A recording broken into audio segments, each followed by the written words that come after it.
And oh my god, why? Hang on, wait, let me... There you go. You can see me now, right? Anyway, I'm feeling a little better. Thank goodness. Why is it when I face this way I can see myself? Odie, what are you doing? I'm sorry, I'm talking to my dog. Anyway, I'm feeling a whole lot better. My nose is not as stuffy, thank goodness gracious. So I'm going to finish up with... If you're wondering what that is, that was my dog. You see this? Right there? See that? You hear that squeaking? Yeah. Oh, Dacius, I'm trying to do a video. Oh, you're a butt. I'm sorry for the squeaking in the background. That's his fault. I can't stop him. I try, he'll run. Anyway. Oh, my god, that was so cherry. Anyway, this is for Arrow, Season 4, Episode 6, called Lost Souls. Oh. But anyway, I'm gonna base this first on the flashback scene. The flashback scene where Raider sends Oliver on a search for an ancient ruin.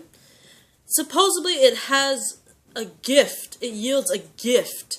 In quotations. Gift for Raider. And, judging by the fact in that flashback... There you go. Judging by the flashback of John Constantine one... Obviously, there's more to meets the eye when it comes to this island, and no, I'm not making a Transformer reference. But,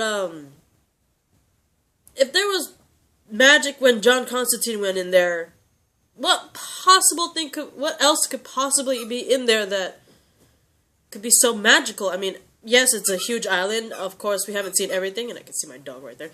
But, of course, we haven't seen, like, every bit of this island, so obviously there's more to it. But I'm just curious on what kind of gift could possibly be on that island. You know, it should pique some of your curiosities, right? Like, could possibly be on that island that Reader wants so much that he's willing to trust this new little stranger in Oliver to go get it. I mean, I know he had that experience with Constantine, but still, Oliver's still a stranger, and he trusts him to look for this supposed magical gift. Oh my god, I just saw the most craziest thing on TV, I'm sorry. But anyway, hi. I'm sorry guys, I just saw like say hi to my dog. See my dog right there? Odie?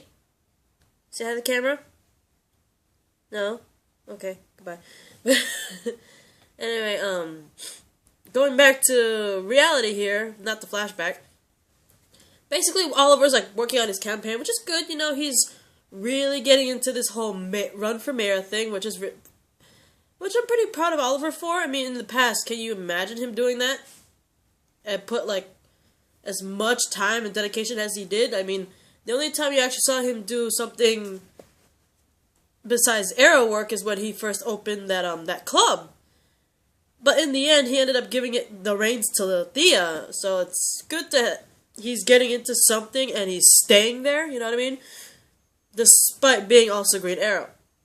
But anyway,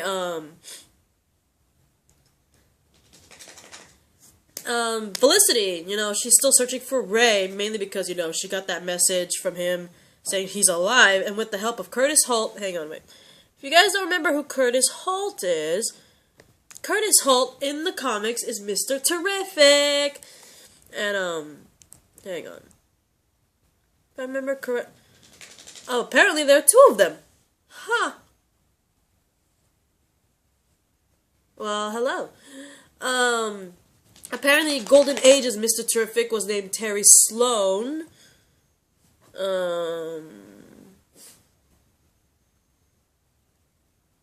And then the next Mr. Terrific ended up being Michael Holt. Huh. Interesting. But anyway, obviously it's not the right name, I mean Curtis's name, but he's supposed to be Mr. Terrific. But anyway, Ray, he's able to send another message. Pretty much letting Felicity know that not only did he survive the explosion because of his suit, he successfully shrank down to the size of a pea. And she also saw who was holding him captive, which ended up being Damien Dark. That When I saw that, I was like, oh my god, no, he's screwed. Like, come on. Damien Dark is a mystical being. And he's the size of a pea. So, I didn't think that was gonna turn out very well, considering... Odie? What are you doing? I was about to say. But anyway, in his situation, him being the size of a pea, him being held by Damien Dark, and the fact that the title was called Lost Souls, I kind of was like, is this the end for Dear Sweet Ray? Like, for real? Because, this does not look good, right? Apparently, my dog, sorry. Apparently, Dark is holding him prisoner because he wants the technology of his suit, of the Atom suit. So, I was really worried about him. Especially the title saying Lost Souls. I really thought that this would be legitly the end of poor sweet Ray Palmer, but at the same time, I was like, wait a minute. He's in Legends of Tomorrow. He's obviously going to survive this and be back to size, but it still creeped me out. And Odie, I swear to God. But anyway, before they lost contact, Ray tells Felicity that there are schematics to build a device to return him right to size that is in Palmer Tech. Well, not Palmer Tech anyway, but there is technology schematics to help build a device to pretty much bring him back to regular size. And in the second message, Felicity does find out, Dark is the one responsible for imprisoning Ray, because he wants to get the technology from the suit. And as Curtis is working on the device, meanwhile with Dark, when he's talking to Ray,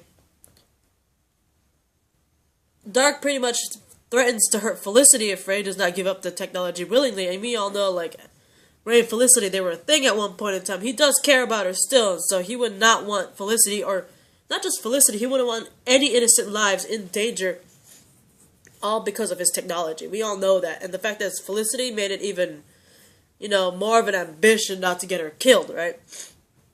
But, thankfully, the team, they track down Dark in his hideout, and they bring along Curtis, which is pretty funny. It's like, could this be the beginning of Curtis maybe being inducted into Team Arrow and hopefully Justice League? Right? I was so happy to see him included. It, kind of gave me flashbacks of the Justice League cartoon. Seeing Mr. Terrific there. Really awesome. And, he's awesome. He's a great techie. He's brilliant like Felicity. I mean, you can't get any better than that, right? And, Curtis successfully uses the device to successfully save and restore Ray back to proper size. Not like a pea. But during that whole thing, Sarah, who was with them and in her old canary outfit, like Thea, she has bloodlust. But hers is a little bit worse, mainly because, as you guys remember, Thea was put in the Lazarus pit. She was on the brick of death. She was at death's door. Sarah was legitly dead. Legitly KO'd. So obviously her bloodlust is going to be a little more than Thea's, considering that little difference there. So because of that, her struggling with her bloodlust, she doesn't want to. She pretty much wants to get away from Star City and, find herself, which is exactly what she, what she decides to do is, I have to deal with this bloodlust. I can't be in Star City, so she leaves Star City to gain some control of her bloodlust. And, it sucks because, Laurel went through all that trouble to bring her sister back from the dead with the Lazarus pit, and then with John Constantine to bring back her soul. They finally got her back completely despite the bloodlust, right? But for her to leave again, it's not very easy, but at the same time, for me, it's understandable. She wants to control this bloodlust, and she's afraid that she might legitly kill innocent people in Star City. So I don't blame her for, maybe going somewhere remote to try to control her bloodlust. I don't blame her on that at all. But it really does suck, because Laurel just got her back. And Thea was willing to help with Sarah because she knows what it's like, but she had to leave. And I don't know how the dad's gonna take it. I don't know if he'll be relieved that Sarah's like away from Damien Dark. That's probably one thing that he'll be relieved of. I mean, he was already worried because Damien Dark already threatened to have Laurel hurt if, you know, Lance didn't cooperate with him. But then now Sarah's back, so he has two daughters that could possibly like get killed by Damien Dark. He'll probably be somewhat relieved that one of his daughters is gonna be away from Damien Dark, but at the same time, he can't keep an eye on her. He doesn't know what's gonna happen to her. He doesn't know what's going on with her. For all he knows, something bad will happen while she's away. So I don't really blame the father if that's the reaction when he finds out Sarah's planning to leave. Half relief because she's away from Damien Dark, and the other half is I can't keep an eye on my second daughter now. I can't. And I like this episode because first off, we finally see Ray come back. He's back to normal size. We find out what really happened to Ray when that explosion happened, which is pretty cool. We also learned that Dark wanted to use Ray's shrinking technology for something. So I wonder what it could be. Maybe they're making mini army. I don't know. And it was really cool to see more of Curtis being involved, especially with Team Arrow. He obviously doesn't know who Team Arrow is, with the exception of Felicity being a part of the team. But I really want him to be permanently on the team, you know? Considering, you know, we all know that Ray Palmer, aka the Atom, and Sarah Lance, aka Canary, she's still in her black outfit though in this one. We all know that Ray and Sarah will be in Legends of Tomorrow. So Arrow's gonna be just Oliver, Diggle, Laurel, and Thea now. And there's also that curious scene. I'm not sure I forgot what episode, but I remember at the end of one of the earlier episodes, there is a scene where it says, like, 6 months later or something like that, and they're all at a funeral, and Oliver's staring at someone's grave, and Barry's there talking to him. We don't know who that person is in the grave. We all know that Oliver obviously knows who that person is, and I believe Barry knows who that person is also, and it's enough that person is very close to Oliver to the point where he actually did shed a tear.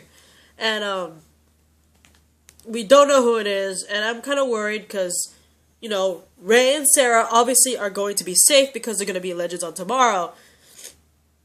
I mean, sorry, my nose, sorry, it's starting to get stuffy again. Like I said, Ray and Sarah are safe. They're obviously not the person in the grave because they're going to be in Legends of Tomorrow, right? And it's obviously not anyone Barry knows because he came over there to the funeral. So I'm pretty sure it's not anyone from Team Flash. But that begs the question, and obviously that's not Oliver because he's right there standing at the grave.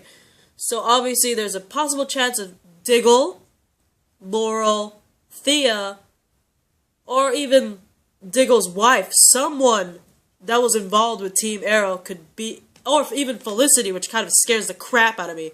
So it could be any one of them in that grave. And it just worries me. It really does worry me.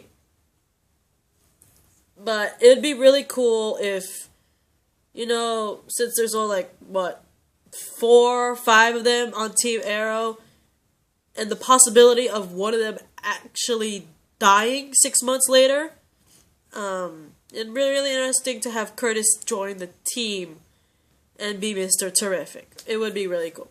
But anyway, this is I gotta hurry. This is my reaction rant to Season 4, Episode 6, called Lost Souls, and I'll see you on the recent one, Episode 7, Brotherhood. Bye, madam.